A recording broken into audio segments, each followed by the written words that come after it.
Yo les decía al comienzo del programa de hoy que hoy tenemos dentro de nuestro espacio, nuestro rincón de la cultura, y vamos a hacer mucho hincapié en la literatura. Ya hemos hablado de un libro y en esta ocasión vamos a tener la oportunidad de presentarles al autor de un recorrido por el municipalismo pasado, presente y futuro, del jerezano. Su autor es jerezano y responde al nombre de Antonio Conde Argudo. Antonio, muy buenas. Buenos días. ¿Cómo estás?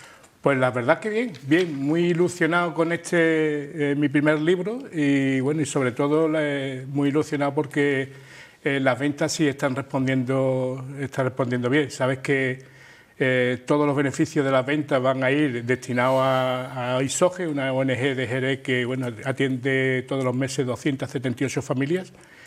Y la verdad es que bueno, también las críticas que están habiendo del libro también son muy buenas, o sea, que las opiniones del libro van bien.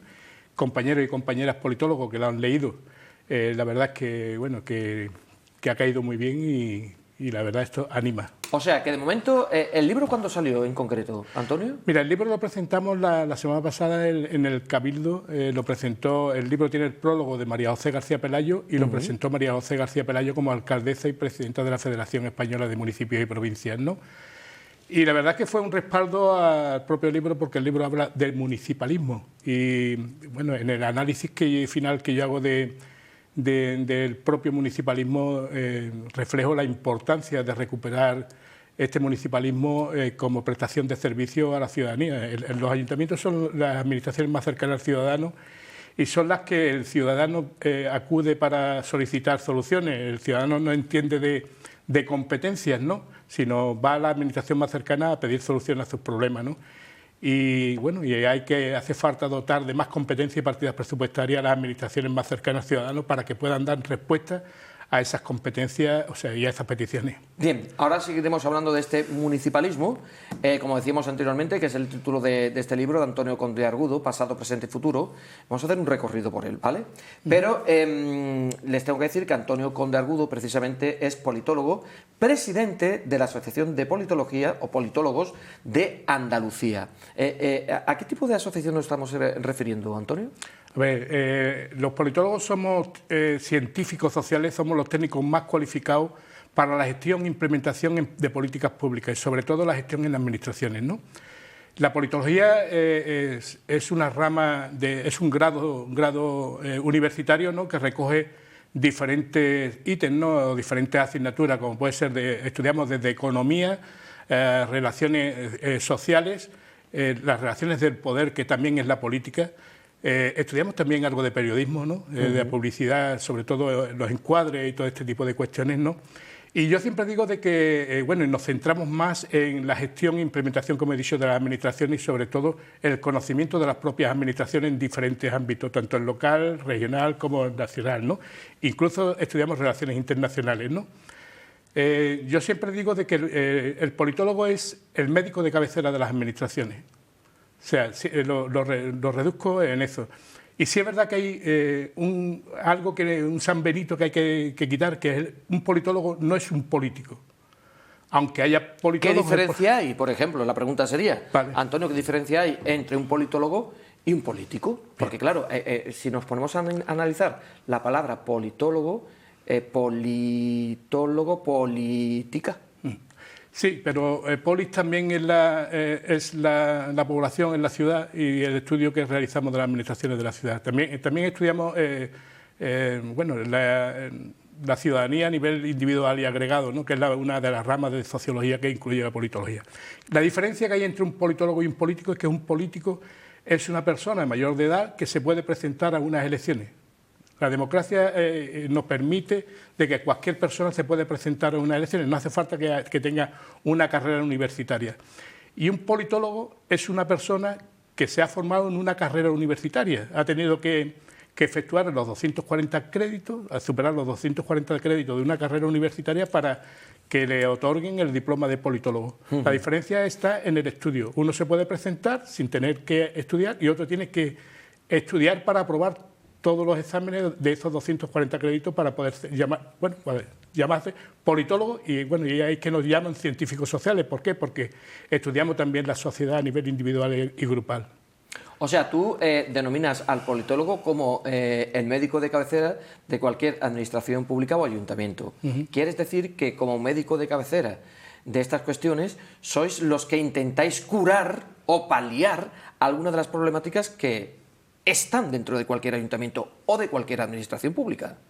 Efectivamente, mira, hay algo que nosotros llevamos ya más de un año reivindicando desde la propia Asociación de Politólogos, que es la incorporación de esta figura dentro de las administraciones. ¿Por qué? Estamos viendo que, por ejemplo, hay muchas subvenciones de la Unión Europea que se están perdiendo porque no hay personal cualificado para hacer los proyectos, para implementar, ponerlo en marcha, y sobre todo algo que no se hace actualmente en política y poco en las administraciones, que es el análisis de los resultados. Es muy importante hacer análisis de resultados cuando estamos hablando de dinero público. Invertimos dinero público, vendemos la foto de esa inversión, pero no analizamos los resultados, los beneficios para la ciudadanía que esa inversión ha influido, ¿no? Y es algo que los politólogos estamos alzando la voz diciendo de que nuestro dinero público tiene que estar también con un análisis final de resultados para saber si seguimos con el proyecto o tenemos que abandonar el proyecto y empezar a poner otro proyecto diferente que dé resultados a los problemas que la propia ciudadanía nos está demandando, ¿no? Si tú hicieses, Antonio, un estudio de la política o del político actual, ¿cuál sería? A ver, la política no tiene desafección. La desafección ciudadana va hacia el político. O sea, la clase política está claro que está en menosprecio por parte de la ciudadanía, y no porque la ciudadanía lo haya querido, ¿no?, sino porque el propio político, con sus actuaciones, así ha hecho que la ciudadanía piense, ¿no? Nosotros, desde la asociación, siempre debatimos mucho sobre la desafección ciudadana, ¿no? Y la desafección ciudadana está claro que va hacia el político y los resultados que el propio político. La política, y si hablamos de la política local, estamos viendo constantemente en los plenos, que es el órgano donde se debe de debatir y sobre todo se debe de aunar esfuerzos para solucionar problemas de la ciudad. Poco menos que parece un gallinero. No se ha perdido la forma, se han perdido el talante y sobre todo se ha perdido el respeto a la ciudadanía. La ciudadanía nos quiere oír cuatro voces discrepantes donde cuatro grillos, con todo mi respeto hacia ellos, cuatro grillos intentan alzar más la voz para que sea oído, ¿no? La ciudadanía quiere solucionar los problemas que tiene, ¿no? Y eso es lo que hace que la ciudadanía también tenga desafección hacia el político, que no hacia la política. Claro, por otro lado también, Antonio, hay otra cuestión, yo creo que es evidente y que sería importante resaltar, que es, o sería, Antonio, el político, por muy bien que lo haga, siempre va a ser criticado. Como se suele decir, nunca va a llover a gusto de todos. Sí, pero bueno, aquí hay una cuestión muy importante. Hay la cuestión de que tú has hecho lo que has creído que era necesario para dar solución a ese problema. Después, como el arco iris, colores para todo, opiniones para todo. Y está claro que hacer política y que den resultados para todo el mundo es muy difícil, tan difícil como que es imposible. Pero sí es verdad que si haces política para dar solución a la mayoría de la ciudadanía, está claro que sobre todo tienes que tener la satisfacción de que tu paso por la política haya sido para dar soluciones, ¿no? Y constructivas. Y sobre todo constructivas. Mira, todos los proyectos se piensan que el suyo es el mejor, ¿no? Y posiblemente... Claro, siempre y cuando se lleve a cabo el proyecto y el programa que se prometa. Efectivamente. Esa es otra cuestión. Sí, pero ahí hay una cuestión muy importante a la hora de prestar, yo siempre digo de que un voto no se regala, se presta por 4 años. A la hora de prestar un voto tienes que analizar después para las próximas elecciones el resultado de tu confianza hacia ese partido político, hacia ese político en concreto. Y si lo que te ha vendido poco menos que es humo y después no ha dado los resultados que tú pedías, pues tiene la libertad democrática de cambiar tu voto. O sea, ser rehén de un voto ideológico, yo pienso que actualmente, como están los partidos y como está la ciudadanía y la necesidad que tiene la ciudadanía de solucionar los problemas, creo que es poco menos que estúpido, ¿no? O sea, yo nunca voy a hacer rehén de un voto a una ideología ni a un partido político si me está fallando o si aquella bueno, aquella confianza que yo he puesto en ese grupo, esa persona me ha fallado. O sea, ¿vamos a hacer tontos que caemos 2 veces en la misma piedra? Bueno, como se suele decir un poco, esto tiene un arma de doble filo, el vender un programa que es humo y que luego no vas a sacar adelante o no vas a llevar a cabo. ¿Por qué? Porque, como tú dices, Antonio, ese voto que en un momento dado se deposita en confianza para ese partido político, si la programación que has prometido a la ciudad o al pueblo no se lleva a cabo, pues en las próximas elecciones no vas a contar con él. Efectivamente. Por eso digo que es un arma de doble filo. Sí, sí. Y además estamos viendo, mira, yo hace unos meses hice un análisis y lo llamé el voto líquido, y actualmente los compañeros y compañeras de ciencias políticas han cogido ese nombre, y es un voto, actualmente, antes era un voto flotante, ahora un voto más analítico, ¿no? Es un voto que elecciones tras elecciones analiza los resultados, porque afortunadamente tenemos una sociedad cada vez mejor formada, ¿no? Y bueno, ya no se la dan con queso de aquello que viene el lobo, ¿no? Sino analizan el resultado de su confianza y de su voto, y es un voto líquido porque cambia, y es un voto, suele ser un voto de centro-izquierda, sí es verdad que suele ser un voto de centro-izquierda, pero bueno, también te puedo decir que todos los partidos tradicionales se han acercado al centro, ¿no? Y han abandonado esas estrategias de mucha izquierda o mucha derecha, ¿no? Porque han surgido otros partidos que han reclamado para sí ese espacio político, ¿no? Entonces, los partidos tradicionales y bueno, el bipartidismo imperfecto que ha imperado en nuestro país desde las primeras elecciones en el 78, así lo ha ido reflejando, ¿no? La vuelta a ese centro ideológico por ambos partidos, yo creo que bueno, que seguirá habiendo ese bipartidismo imperfecto durante muchos años más en este país, ¿no? Y sí es verdad que las elecciones municipales, aunque la tendencia en estas 2 últimas elecciones ha cambiado por la ola nacional de otros partidos, volverá otra vez, sobre todo, a reflejar la figura del candidato o candidata que vaya a tener el partido de la ciudad y la confianza que la ciudad pueda tener en ese candidato o candidata. Al margen de la política, tenemos que decir que... la pregunta es, Antonio, que se me acaba de ocurrir. En tu caso, la política no tiene absolutamente nada que ver con el sector voluntariado, por el que tú precisamente en el año 2020 recibiste el Premio Ciudad de Jerez. Efectivamente. Mira, hay algo que es muy importante en esta sociedad, que es saber diferenciar los diferentes ámbitos.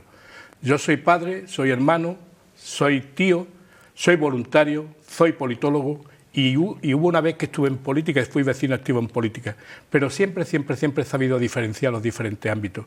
Cuando actúo de voluntario, soy voluntario de la asociación, y lo que hago de voluntario en la asociación es ayudar a las personas, ayudar a las familias.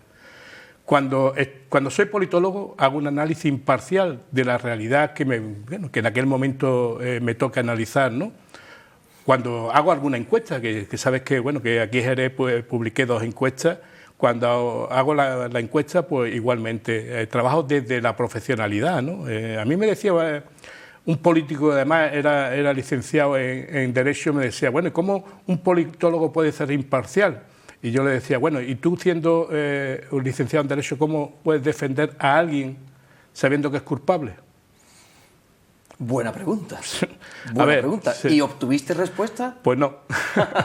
Pues no. Era evidente. Pues no. Era evidente. O sea, la politología es una ciencia y no es porque... Sí es verdad que es una ciencia joven y por eso esa vinculación de la política y la politología, ¿no?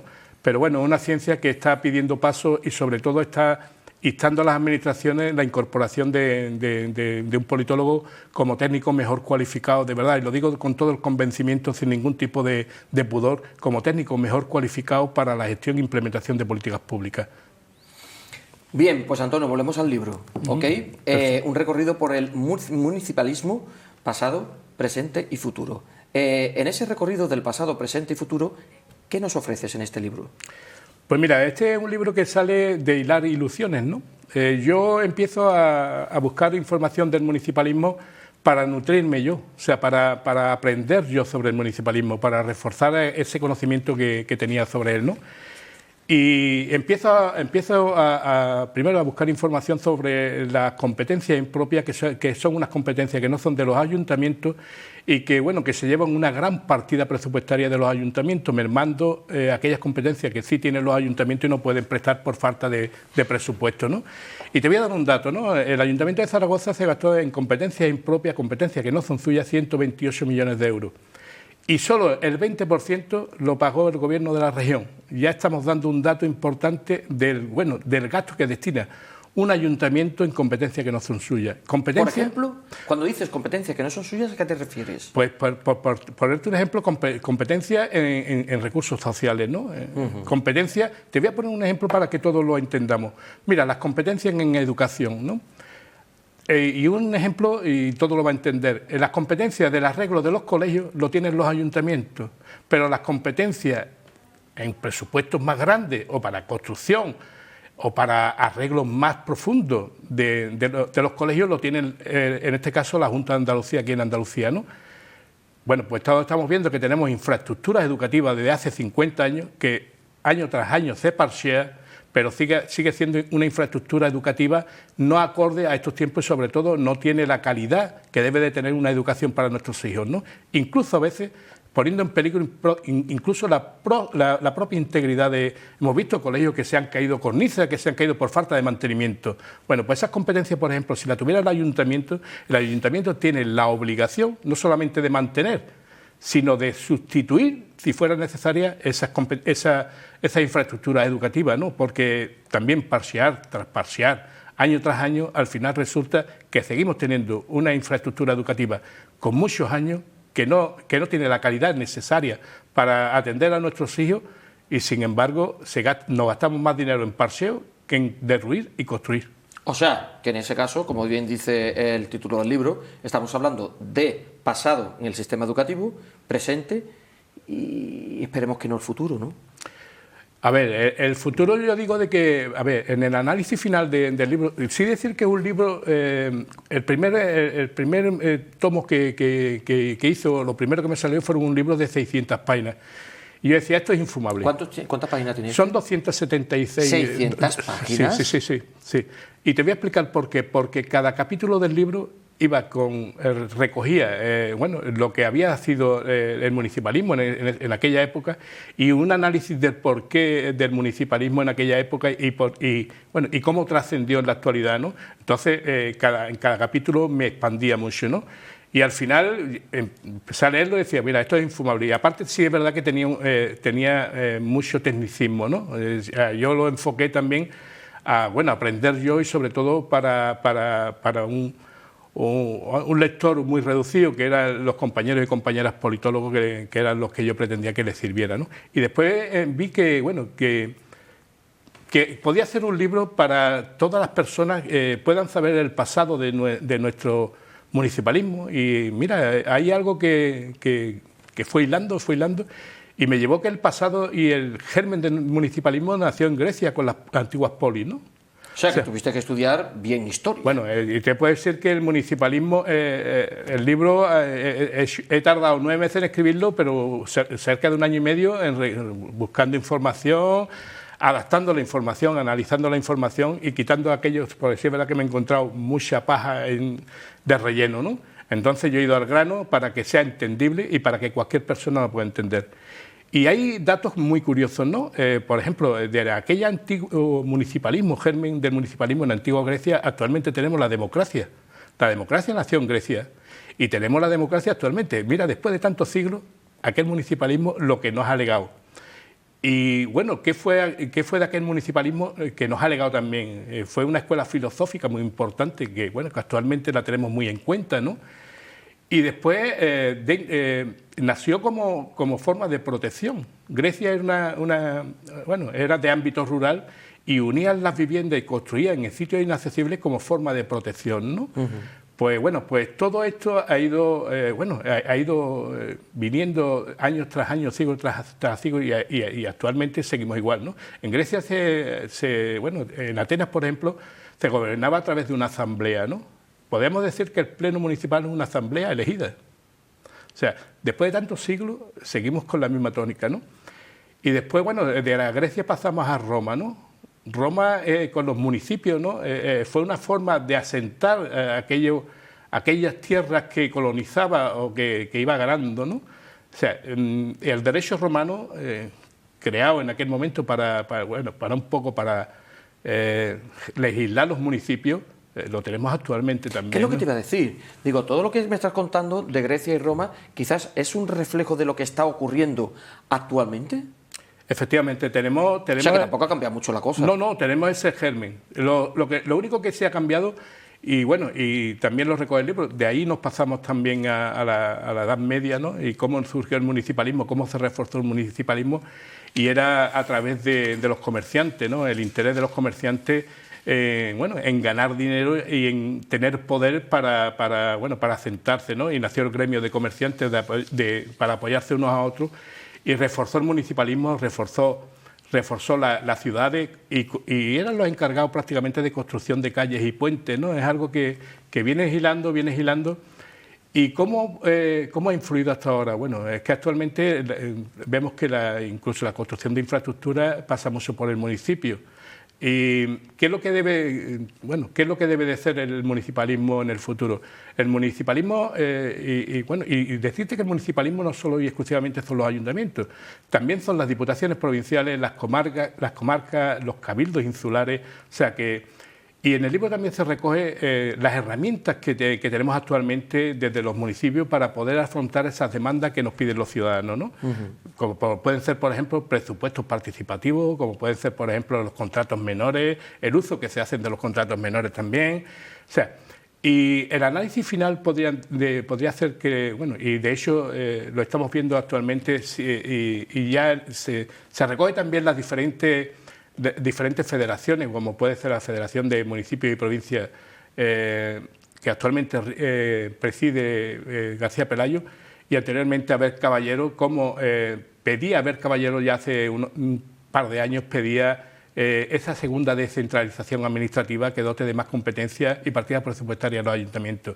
En el 78 se hizo una primera descentralización administrativa donde se dotó de competencias y partidas presupuestarias a las regiones, ¿no? De una descentralización del gobierno central a las regiones, pero se quedó pendiente y aún no se ha llevado a cabo esa segunda descentralización administrativa que dote de más competencia, partida presupuestaria a la administración más cercana al ciudadano y a la que el ciudadano va a pedir respuesta a esos problemas que suele tener. ¿Por qué has tardado tanto en sacar este libro, Antonio?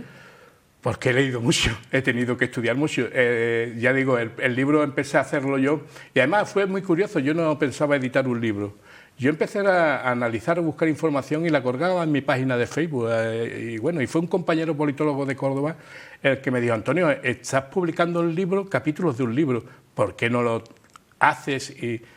Y Robert, te voy a ser muy sincero, yo soy muy torpe para unir tres letras para que digan algo. ¿Por quién lo diría? Sí. Sí.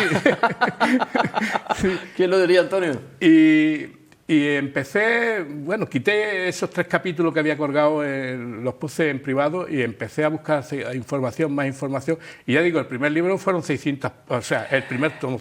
Claro, es que, fíjate, si tú pretendes sacar un libro y el primer tomo cuenta con 600 páginas, este primer libro tiene 200 y pico, es que de esa primera idea podías haber hecho 3 libros. Yo puedo decir que de cada capítulo se puede escribir un libro. Por eso te digo. De cada capítulo, porque la verdad es que es muy interesante. O sea, ¿y por qué lo he reducido? Para que sea, para que todo aquel ciudadano que esté interesado por la administración más cercana y las competencias que tiene y por qué nació y aquello que ha venido arrastrando o el legado que hemos tenido lo pueda entender, ¿no? Entonces lo que hice fue quitar todo el tecnicismo, los análisis que hacía también de cada capítulo, ¿no? Los análisis y dejar reflejado el porqué del municipalismo en cada época, las herramientas que tenían. Y mira, Robert, una cosita que es muy, muy curiosa. Sabes que el municipalismo, la Revolución Francesa, que también está recogida ahí, la importancia del municipalismo en la Revolución Francesa y nuestra Constitución de 1812, la PEPA, una constitución liberal, fue un germen y además impulsó la independencia de América. Fíjate. Los americanos se fijaron mucho en el municipalismo republicano de francés y liberal de 1812 para ir construyendo esas poblaciones que iban gobernando y además iban pidiendo la independencia. O sea que hay otra cuestión que es muy llamativa también, que después del 15M se dio un impulso importante al municipalismo, ¿no? Y nacieron diferentes corrientes municipalistas, como la corriente municipalista feminista, ¿no?, que pide la participación más activa de la mujer en el ámbito más cercano, en la administración más cercana al ciudadano, ¿no? La transparencia y sobre todo la gestión del dinero público, ¿no? Y todas las corrientes tienen un nexo común, que es eso, transparencia, gestión del dinero público, pero cada una tiene una idiosincrasia importante, ¿no? Por ejemplo, la corriente municipalista liberal, ¿no?, que es una corriente que nace para contrarrestar las políticas neoliberales que se hacen desde otras administraciones superiores. O sea, la corriente municipalista socialista, que fue la corriente municipalista que más impulsó el municipalismo y más se dio cuenta de la importancia del municipalismo y fue a por él, y de hecho el Partido Socialista y el socialismo ha ido gobernando muchos municipios hasta que el Partido Popular se ha dado cuenta de la importancia que tiene el municipalismo y ha ido también por ese municipalismo. Y de hecho tenemos a la presidenta de la actual federación, que es García Pelayo, y otro compañero suyo del Partido Popular, también la Federación Andaluza de Municipios y Provincias. Y hemos visto en las últimas elecciones municipales cómo se ha teñido de azul todo el panorama político español, ¿no? Eso nos da a entender de la importancia que tiene el municipalismo. Y bueno, y otro dato importante es que el Partido Socialista también impulsó muchas políticas sociales desde el municipalismo, desde los ayuntamientos, y tenía una verticalidad para nutrirse de líderes, ¿no?, de abajo hacia arriba, ¿no? Si es verdad que esa verticalidad últimamente se ha difuminado y vienen impuestos de arriba, ¿no? Pero posiblemente por la pérdida de esa verticalidad, ¿no?, también ha llevado al Partido Socialista a estos últimos resultados, ¿no? Yo siempre digo de que un político es un vendedor de ilusiones también, ¿no? Y si tú no reflejas en tu cara de que tu proyecto es el mejor, difícilmente puedes convencer, ¿no? O sea, hay que creérselo para luego hacer creer lo que estás un poco ofreciendo a la ciudad sea creíble también y que el ciudadano se lo crea. De este municipalismo, ¿qué es lo que más le preocupa al ciudadano? Por ejemplo, has hecho mención a la gestión del dinero público. ¿Esa cuestión preocupa? Hombre, claro, y sobre todo porque, mira, la gestión del dinero público debe de ser equitativa, no igualitaria. Igualitaria es que se le entrega la misma cantidad a todo el mundo y no se valora, qué es lo que tiene cada persona, sino igualitaria, todo para todos. Equitativa es dar más a quien más lo necesite, ¿no? Y las políticas deben de ser equitativas y no igualitarias, ¿no? Y eso le preocupa al ciudadano, que vemos constantemente que el dinero público se está yendo en situaciones, bueno, últimamente lo estamos viendo en situaciones bueno, llamémosle desgraciadas, ¿no? Porque la desgracia es que nos quedamos sin ese dinero para poder ayudar a muchas familias que lo necesitan en este país, o dedicarlo para infraestructura que también lo necesita este país, ¿no? Y eso está claro que preocupa a la ciudadanía, ¿no? Yo creo que el dinero público tiene que ser de una transparencia y claridad, y además, como el libro, que todos podamos entender. O sea, yo cojo cualquier extracto de los gastos, por ejemplo, del propio ayuntamiento, y hace unos años yo digo, ¿y esto qué es? O sea, no sabría en qué se ha gastado y cómo se ha gastado y el por qué se ha gastado.